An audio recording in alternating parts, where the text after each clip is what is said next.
मंडळी, राज्यातील ग्रामीण राजकारणाची नाडी ओळखून देणाऱ्या जिल्हा परिषद आणि पंचायत समित्यांच्या निवडणुकांचा आज निकाल जाहीर होतोय. 7 फेब्रुवारी रोजी पार पडलेल्या या निवडणुकांकडे सबंध महाराष्ट्राचं लक्ष लागलेलं होतं. कारण याच निकालातून ग्रामीण मतदारांचा कल नेमका कुणाच्या बाजू आहे हे स्पष्ट होणार आहे. या निवडणुकीत राज्यातल्या 12 जिल्हा परिषदा आणि त्याअंतर्गत येणाऱ्या 125 पंचायत समित्यांसाठी मतदान पार पडलं होतं.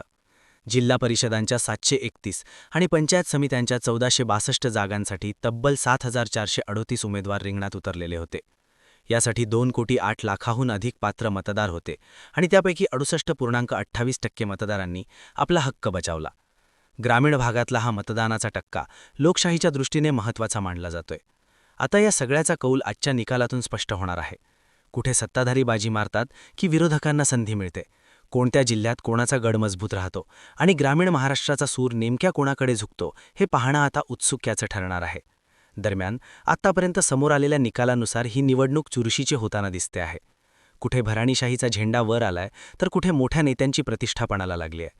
अशाच काही चुरशीच्या निकालांचा घेतलेला हा सविस्तर आढावा. मंडळी, राज्याचं लक्ष लागलेल्या जिल्हा परिषद निकालांचे अपडेट्स आता समोर येऊ लागले आहेत.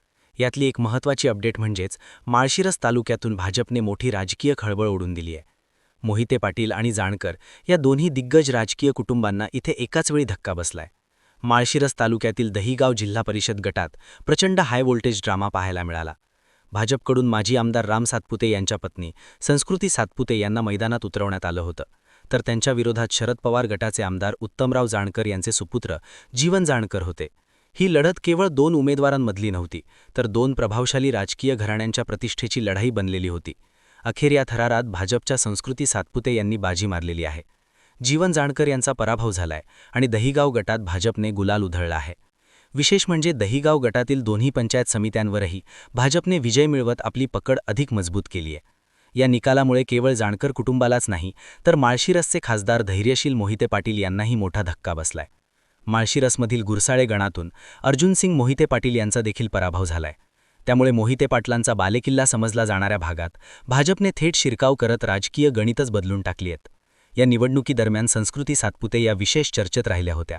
अवघ्या 4 महिन्यांच्या मुलीला घेऊन त्यांनी प्रचार केल्याचे फोटो आणि व्हिडिओ सोशल मीडियावर मोठ्या प्रमाणात व्हायरल झालेले होते. परिणामी अनेक महिलांमध्ये त्यांच्याबद्दल सहानुभूती निर्माण झाली, तर दुसरीकडे विरोधकांकडून मात्र सोशल मीडियातून यावर टीकाही झाली. दहेगावमध्ये पालकमंत्री जयकुमार गोरे यांची सभा सुरू असताना हे बाळ काही वेळ पालकमंत्र्यांच्या मांडीवर तर काही वेळ वडील राम सातपुते यांच्या मांडीत खेळताना दिसलेलं होतं. त्यामुळे ते चर्चेचा विषय ठरलेला होता. या सगळ्या टीकेवर माजी आमदार राम सातपुत यांनी जाहीर सभेत संतप्त प्रतिक्रिया दिलेली होती. तुमची दुश्मनी माझ्याशी आहे, मग माझ्या 4 महिन्यांच्या लहान बाळाला लक्ष का करता, असा थेट सवालच त्यांनी विरोधकांना केला होता. इतकंच नाही तर देव तुमचं कधीच भलं करणार नाही, अशा शब्दात देखील त्यांनी आपली नाराजी व्यक्त केलेली होती. एकंदरीत पाहता माळशिरस तालुक्यातील ही निवडणूक केवळ जिल्हा परिषद किंवा पंचायत समितीपुरती मर्यादित राहिली नाही, तर आजी माजी आमदार खासदार आणि 2 प्रभावशाली उघराण्यांची प्रतिष्ठापणाला लागलेली लढत ठरलेली आहे. अखेर या लढतीत माजी आमदार राम सातपुते यांनी भाजपचं कमळ फुलवत निर्णायक विजय मिळवलाय. यासोबतच ढोकीतून एक निकाल समोर येतोय, तो म्हणजे ठाकरे गटाचे उमेदवार अमर समुद्रे आणि भाजपचे उमेदवार निहाल काजी यांच्यात इथं थेट सामना होता. मतमोजणीच्या प्रत्येक फेरीत दोघांच्याही मतांची तफावत अत्यंत कमी होती. अखेर शेवटच्या फेरीत निकाल स्पष्ट झाला आणि अमर समुद्रे यांनी अवघ्या एका मताने विजय मिळवलाय.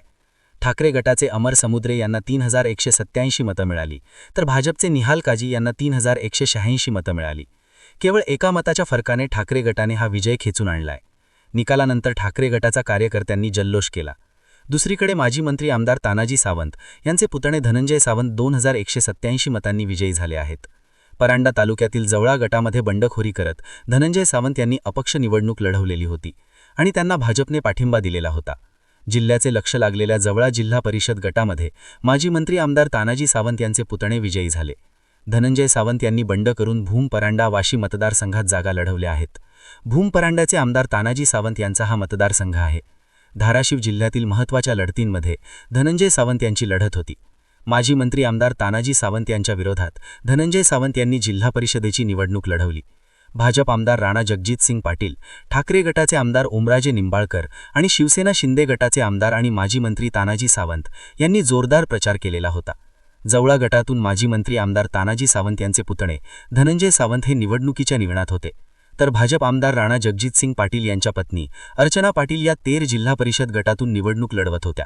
यासोबतच रायगड जिल्हा परिषदेच्या रणधुमाळीचा निकालसुद्धा हाती आला असून राजकीय समीकरणे आणि वैयक्तिक प्रतिष्ठापणाला लागलेल्या निवडणुकीत महायुतीने मुसळणी मारलेली दिसते आहे. महाड आणि अलिबाग या मतदारसंघांकडे संपूर्ण राज्याचं लक्ष लागलेलं होतं.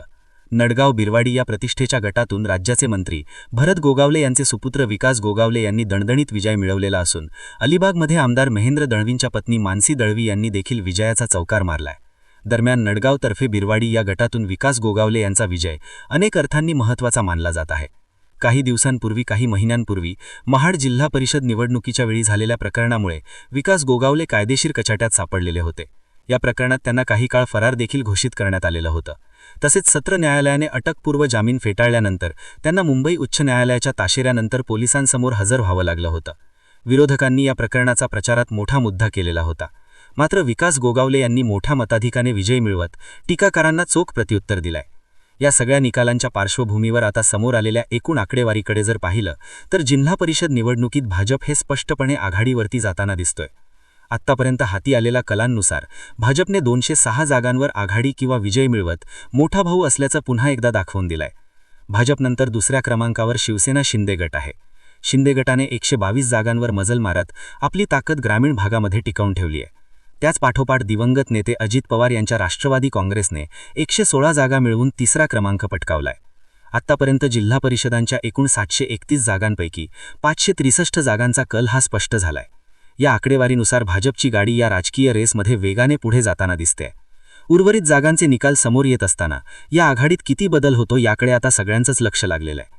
एकूणच पाहता ग्रामीण महाराष्ट्रात भाजपचं वर्चस्व अधिक मजबूत होत असल्याचं चित्र या आत्तापर्यंतच्या निकालांमधून स्पष्टपणे समोर येत आहे.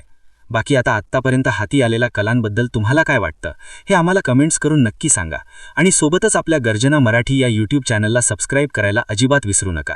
धन्यवाद.